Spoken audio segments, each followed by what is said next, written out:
시청해주셔서 감사합니다.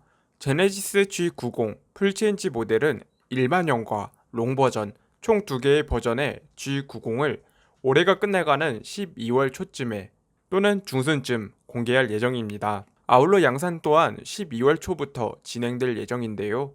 최근 반도체 수급 문제로 인한 출시 지연 및 출고 지연 등 시시각각 달라지는 자동차 시장 속이지만 다음과 같이 현대자동차는 올해가 넘어가기 전 제네시스 G90 풀체인지를 공개할 것으로 전망됩니다. 다만 아쉽게도 본격적인 차량이 인도가 이루어지는 시기는 내년 1월부터 인도가 이루어질 것으로 보이는데요. 게다가 최근 제네시스 G90 풀체인지 모델의 내부 사진이 유출이 되면서 많은 분들이 제네시스 브랜드의 플래그십 세단에 적용될 각종 편의사양 및 첨단 기술에 대해서 많은 관심이 이루어지고 있습니다. 특히 최근 테스트 모습을 통해 알 수 있듯이 2개의 레이더를 바탕으로 자율주행 레벨 3를 테스트를 국산차 최초로 진행하고 있는 만큼 기대가 모아지는 이유이기도 한데요. 물론 이 밖에도 잘 알려지지 않았지만 새롭게 적용될 이것은 분명히 제네시스 G90 풀체인지 모델의 상품성을 강화시켜줄 것으로 생각이 됩니다. 오늘 영상에서는 보다 자세히 제네시스 G90 풀체인지 관련 소식, 지금까지 알려지지 않은 G90 풀체인지 차량의 재원까지 함께 살펴보도록 하겠습니다. 영상을 시청하시기 전에 구독과 좋아요 그리고 알람 설정까지 꾹 눌러주시면 감사합니다.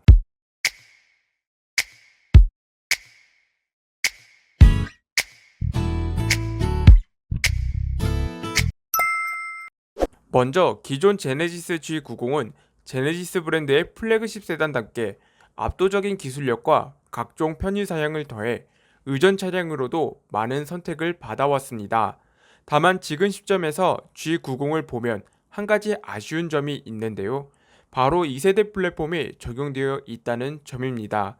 물론 현대자동차 그룹의 일부 자동차들은 아직까지 2세대 플랫폼이 적용되고 있지만 플래그십 세단으로 잘 알려진 G90의 경우 이러한 차이는 더 크게 아쉽게 느껴질 수밖에 없습니다. 하지만 이번 풀체인지를 통해 3세대 플랫폼이 적용되는 G90은 기존 재원에도 적지 않은 영향을 끼친 것으로 알려지고 있습니다. 특히 3세대 플랫폼의 장점으로 잘 알려진 저상화 설계를 바탕으로 넓은 실내 공간을 확보가 가능하다는 점에서 향후 G90 풀체인지의 한층 개선된 상품성을 엿볼 수 있겠는데요. 게다가 의전 차량으로서 중요한 차체 강성을 바탕으로 승객의 안전성 또한 더욱 향상시킬 수 있을 것으로 보입니다. 그렇다면 새롭게 적용되는 3세대 플랫폼을 바탕으로 과연 제네시스 G90 풀체인지 모델은 얼마만큼의 재원 변화를 이뤄냈을까요? 기본적으로 G90은 플래그십 대형 세단답게 5m를 훌쩍 넘는 전장 길이를 가지고 있습니다. 물론 최근에 출시한 준대형 세단인 K8 또한 3세대 플랫폼 적용을 바탕으로 5m를 살짝 넘는 전장 길이를 가지고 있는데요.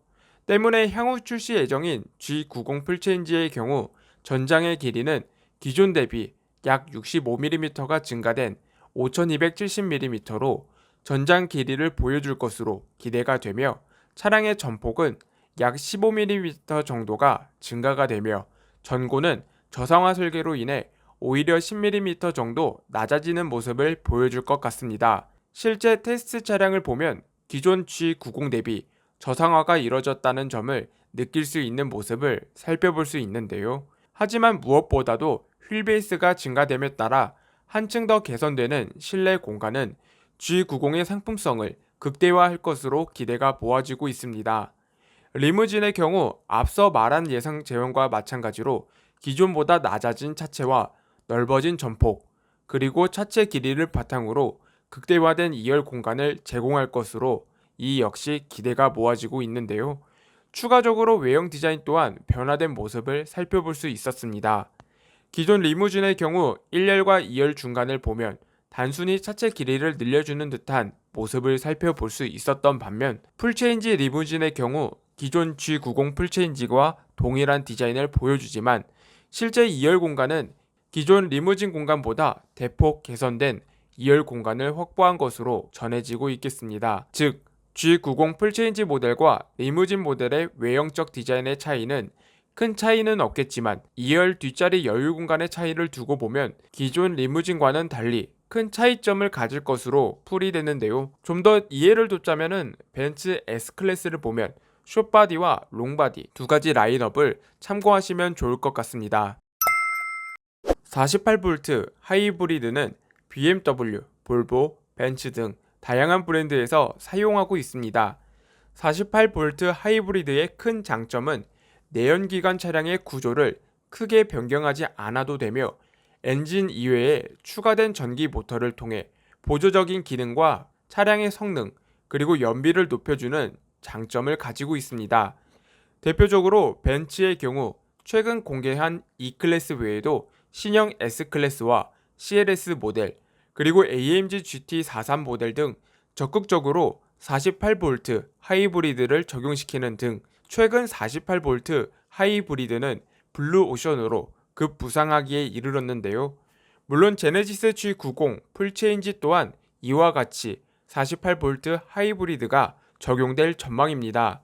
이미 2017년 현대모비스를 통해 개발된 48V 마일드 하이브리드는 하이브리드와 내연기관 차량의 중간 단계로서 해당 기술이 적용될 경우 약 15% 이상의 연비 개선 효과를 볼 수 있겠습니다. 따라서 대형 세단인 G90과 G90 리무진으로서는 연비가 좋지 못하다는 아쉬움을 보다 완화시킬 수 있겠으며 향후 현대차 그룹의 차세대 신차 또한 48V 마일드 하이브리드를 선보일 수 있는 계기를 만들 수 있을 것으로 기대가 모아지는데요. 과거 스위스 투자 회사인 UBS는 2025년에는 전체 자동차 판매량의 10% 정도가 48V 마일드 하이브리드가 될 것으로 전망했던 만큼 2021년이 끝나가는 이 시기에 적용되고 있는 48V 마일드 하이브리드의 성장세는 그 예상보다 놀라운 성장력을 보여줄 것으로 기대가 됩니다. 오늘 이야기를 종합해보면 3세대 플랫폼을 바탕으로 더욱 커진 제네시스 G90은 이를 바탕으로 보다 쾌적한 실내 공간을 제공할 것으로 기대가 됩니다. 아울러 레벨3의 자율주행 테스트는 압도적인 첨단 기술력을 선보이는 계기가 될 것으로 보이며 또한 전세계적인 48V 하이브리드의 도입이 빠르게 진행이 되고 있는 만큼 현대자동차 그룹 내에서도 2017년 현대모비스를 통해 개발된 이 기술을 플래그십 세단인 G90의 적용을 시작으로 보다 다양한 신차 라인업에 적용될 것으로 기대가 됩니다. 그렇다면 이 밖에도 G90 풀체인지에 적용될 기술 및 편의 사양들은 무엇이 있을까요? 보다 자세한 소식은 2부 영상을 통해 전해드리고자 합니다. 오늘 준비한 소식은 여기까지입니다. 많은 분들에게 도움이 되셨으면 좋겠습니다. 다음에도 보다 유익한 자동차 소식들로 찾아뵙겠습니다. 시청해주셔서 감사합니다.